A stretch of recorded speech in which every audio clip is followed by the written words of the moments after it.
जी जी। तो कृपया हालचाल बताइए, थोड़ा राजनीतिक हालचाल पाली क्षेत्र का, खंडवा क्षेत्र का। पाली क्षेत्र का हाल तो बहुत टफ है राजनीति वालों को देखा जाए तो। अच्छा। और कांग्रेस के लिए इस बार बहुत चुनौती रहा। कांग्रेस बीजेपी तो पाली तानाखार में थर्ड पोजीशन, वो कंटिन्यू जो परंपरा है वो निभा रहे हैं उसको। हाँ, वो उसी में रहेगा। हाँ जी उसी में जी। रहेगा। और बीजेपी का जो पैसा पकड़ाया वो उसके लिए और खाई का काम कर दिया और लोगों का, हाँ हाँ। है ना। लेकिन कांग्रेस की स्थिति यहाँ पे काफी उतना नहीं है जितना होना चाहिए। अच्छा। ये हर बार इस 2 बार हो गया नया कैंडिडेट को ला रहे हैं। हाँ हाँ। जो पुराने जो विधायक रहे उनका भी बैकग्राउंड काफी अच्छा नहीं रहा, नकारात्मक रहा। तो इससे कांग्रेस के प्रति लोग का इस बार रुझान कम रहा। जी जी। विगत 40 साल का इलेक्शन को देखा जाए तो कांग्रेस का यहाँ हमेशा 15 साल, चाहे वीके जी हो चाहे 5 साल क्रिकेटा हो। जी। और इससे पहले जो हमारा और विधायक जी रहे, जी जी। तो उनको देखा जाए तो विकास के नाम से अगर यहाँ चुनाव लड़ेंगे तो किसी भी राष्ट्रीय पार्टी को उतना विकास की बात नहीं कह सकती दबंग के साथ में, यानी कि अपनी बात ठोस नहीं रख पाएंगे ये लोग जी जी। कि हमने ये किया वो किया। आज भी आपके सामने कॉलेज नाम का कोई चीज नहीं, कोरबी में कॉलेज नाम का कोई चीज नहीं, पौड़ी ब्लॉक में कोई आईटीआई नहीं है। जी जी। हाँ ना, ये सब बड़े मुद्दे तो रहे, लेकिन यहाँ जो मतदाता की बहुलकता है वो गौड़ समाज का बहुलकता है। जी जी। टोटल 2,13,000 मतदाता में आपके 1,20,22,000 तो खाली गौड़ समाज के मतदाता हैं। अच्छा। हाँ हाँ हाँ। जी जी। है ना। और ये जो पाली तानाखार आप माने या ना माने, परंपरागत तरीके से देखा जाए तो गोड़वाना का गढ़ कहा गया है इसको। जी तो ये जो 9,000 का जो वोट का गैप था, क्रिकेटर ने 9,000 9,500 के करीब से जीता था। जी। और इस बार गोड़वाना उसको रिकवर कर लिया लगा है। जी जी। तो कांग्रेस का भी नीचे खाई दिख रहा है, गोड़वाना इस बार काफी ऊपर आ रहे हैं। और ये कांग्रेस के कैंडिडेट के ऊपर निर्भर करके ये वोट आगे बढ़ रहा है। जी जी। जी। जब रामदयाल उइके जी 3 बार जीते थे, एक बार 14,000 से, फिर वो 22,000 गया, फिर एक बार 31,000 वोट से जीते थे। हाँ हाँ।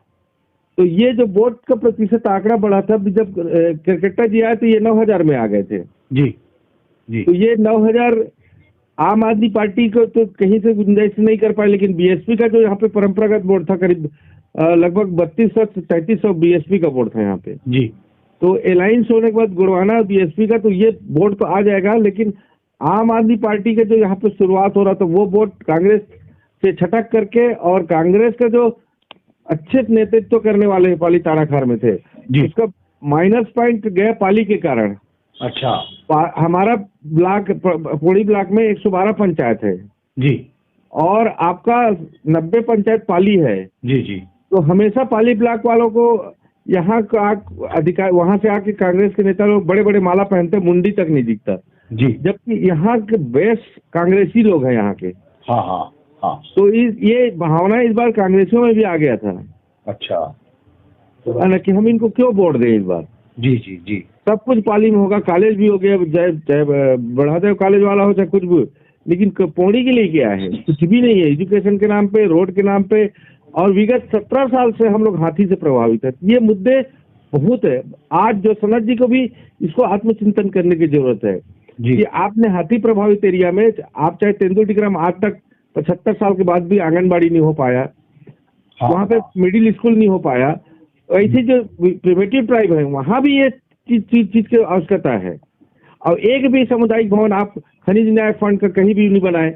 आप नंगोई बचे जैसे में 12 लाख का सुझे आलू का गोदाम बनाए हैं, जिसमें 1 किलो आलू नहीं उत्पादन हो रहा है इस क्षेत्र में।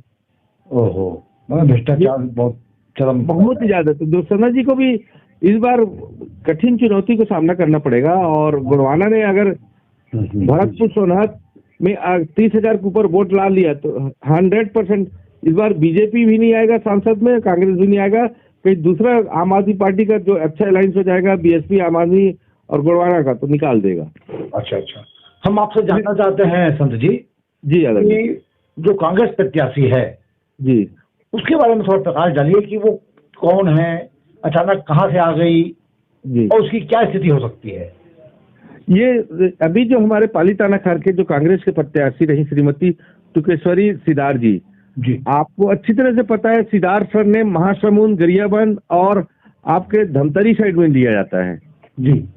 और पाली तानाखर कोरबा में सिद्धार्थ सरनेम बहुत कम है। सिद्धार्थ नाम का सरनेम है नहीं। यहाँ पे जो गौड़ समुदाय है वो अपने गोत्र के लेते हैं, चाहे टेकाम हो, चाहे आयाम हो, पोयाम हो, मरकाम हो या सिंद्राम हो। तो इनकी जो गोत्र है ये सरगुजा से लगते हैं सरगुजिया गौड़, और जो सीधी बॉर्डर से लगते हैं वो सिंगरौल गौड़, सिंगरौल जो होते हैं सिंगरौली गौड़ जी। ये दोनों गौड़ से हट के ये राजगौड़ में आते हैं, जो सिद्धार्थ मैडम है वो। जी जी जी। तो इनकी जो बैकग्राउंड पूरा जो है वो इधर के गौड़ से नहीं मिलता जुलता। तो जो ओरिजिनल यहाँ पे जादू आदिवासी हैं हमारे, जो परंपरागत आदिवासी हैं, वो उससे कट गए हैं। जी जी जी। आज की तारीख में मरवाही का भी, आपसे मैं बहुत आगे बोल दे रहा हूँ, मरवाही में भी डॉक्टर के ध्रुव साहब को लोकल नहीं मानते। अच्छा। के ध्रुव साहब गवर्नमेंट एम्प्लॉइज थे, स्वास्थ्य विभाग में डॉक्टर बन के आ रहे थे और पीएससी में सर्विस था उनको, और उन्होंने राजनीति में आने से पहले नौकरी छोड़ा, फिर आप आ गए नौकरी में। तो आज की तारीख वहां पर भी काफी मेहनत करना पड़ रहा है के ध्रुव साहब को। जी जी जी। वहाँ पे भी जो अजीत जोगी जी का जो एक कैंडिडेट था गुलाब जी, वो भंवर सिंह पोर्ते जी का फैमिली से है वो। अच्छा ऐसा है ना। और भंवर सिंह पोर्ते जी को आज कांग्रेस भी नहीं पूछ रहे हैं, बीजेपी भी नहीं पूछ रहे हैं। हाँ हाँ। जबकि मरवाही के लिए जो फाउंडर मेंबर कहा जाए, यानी मरवाही को हाईलाइट करने वाले, तो वो भंवर सिंह पोर्ते परिवार, चाहे स्वरूप सिंह पोर्ते हो, चाहे भंवर सिंह पोर्ते हो, चाहे अमोल सिंह सलाम हो। वाकई वाकई इस क्षेत्र के महामानव हैं ये लोग। हाँ मानव के, उनका जो कॉलेज है, उनकी जो देन है, मरवाही के लिए जो काम किए उन्होंने, जो नहर बनाए। आज पौड़ी ब्लॉक में बता दीजिए कहाँ पे सिंचाई के साधन नहर है हमारे लिए। जी जी। अब पूरी नदी हमारी है। हाँ हाँ।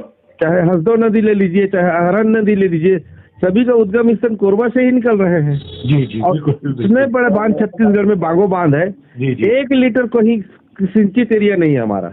हाँ हाँ हाँ। बांगो बांध का। तो ये तो पीड़ा लोगों में अब क्या है, थोड़ा बहुत हम भले कह रहे हैं 75 साल की आजादी के बाद हमारे को कुछ नहीं मिला, लेकिन हकीकत में कुछ नहीं मिला पौड़ी ब्लॉक को। जी पाली तानाखर के आप जाइए, सजमीना साइड, घोसरा साइड, पिपरिया साइड, पूरे 112 पंचायत में 70 पंचायत ऐसे हैं जो टोटल हाथी प्रभावित एरिया हैं।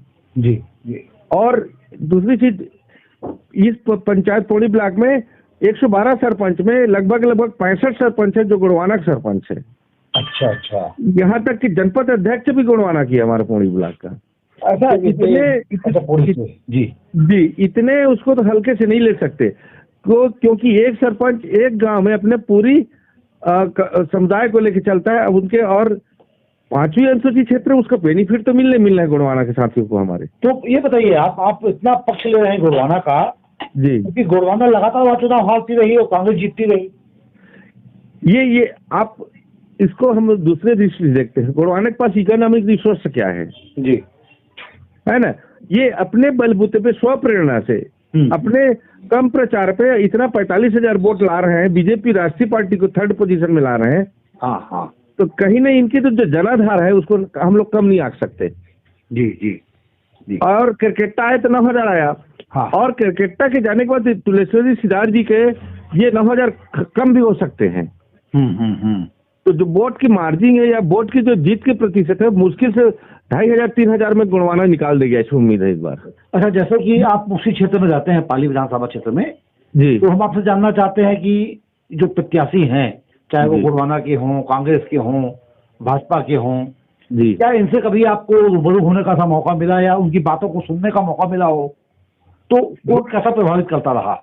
जी आदरणीय, मैं आपको बताना चाहूँ, हमारा भी एक 10 सूत्री एकता परिषद की राष्ट्रीय टीम के साथ में 10 सूत्री समझौता पत्र बनाए हम लोग। हम लोग जो भी पार्टी है हमारे, चाहे क्षेत्र के विकास के लिए इन मुद्दों पे आप सहमति देंगे तो हमारा जो संगठन है वो आपके लिए सोचेगा।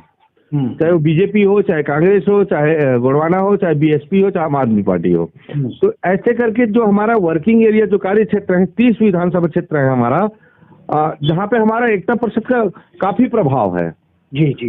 तो सुप्रसिद्ध गांधीवादी आपको आज बताना चाहूंगा, नेपाल में आज हमारे पीवी राजगोपाल जी को शांति अवार्ड मिला गया है, आज ही मिला है उनको। अच्छा, वाह, बधाई हो। है ना। तो मैं फोटो शेयर कर दूंगा आपको। हमारे लोकसभा परिवार की ओर से भी बहुत बहुत बधाइयाँ दी।